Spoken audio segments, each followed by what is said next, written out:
যাদের অশ্লীল কথাবার্তা, সেই সাথে দেয়া হচ্ছে প্রেম নিবেদনের টিপস।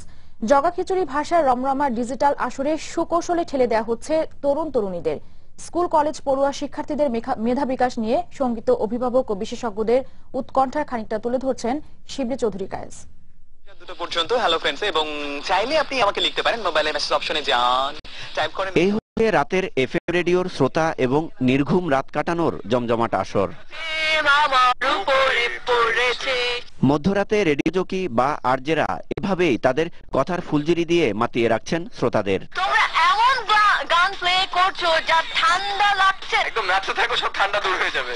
যাদের বেশিরভাগই স্কুল কলেজ পড়ুয়া তরুণ তরুণী। কালকে পরীক্ষা, তারপর শুনছো। মেহজাবিন শান্তিনগর থেকে জানতে চাই কেমন আছি, কালকে স্কুলে ক্লাস।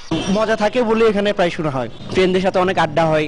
আরজেদের অসংলগ্ন প্রলাপ, নিত্য নতুন ভাষার বেসামাল কথাবার্তা এবং উত্তেজক গান শুনে রাত পার করছে এসব তরুণ তরুণী।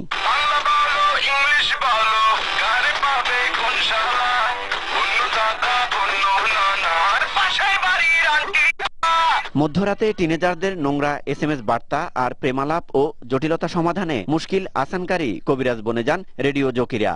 ও প্রিয়তমা, তুমি হয়তো জানো না, তোমাকে নিয়ে কত ভাবনা, কত আশা, কত স্বপ্ন, কত বেদনা।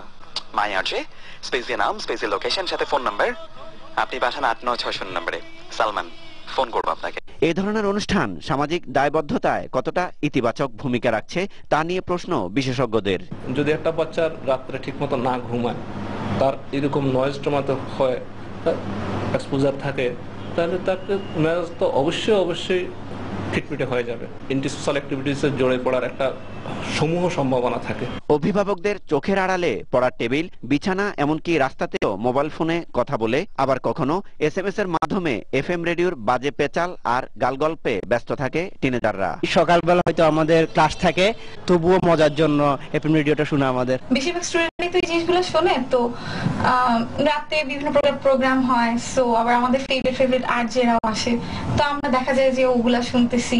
চুরি করে অবশ্যই শুনে, যেমন নিট করার পরে দেখা গেছে শুয়ে আছে, পরে আবার গিয়ে দেখলাম যে কানের মধ্যে ঠিকই হেডফোন আছে। রাতভর লাইভ অনুষ্ঠানে আড্ডা দেয়া শুধু ঘুম থেকে দেরি করে ওঠায় নয়, স্কুলে অনিয়মিত হয়ে পড়ে তারা।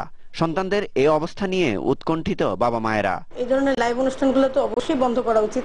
ঘুমের অসুবিধা, পড়াশোনার অসুবিধা, যেহেতু স্টুডেন্ট, সকালে স্কুল থাকে, হ্যাঁ কলেজ থাকে। উন্নত বিশ্বের সরকারি বেসরকারি রেডিওর মতো বাংলাদেশের এফএম রেডিওগুলো মধ্যরাতে তাদের অনুষ্ঠান প্রচারে আরো যত্নবান হবেন, এমনটি প্রত্যাশা সবার।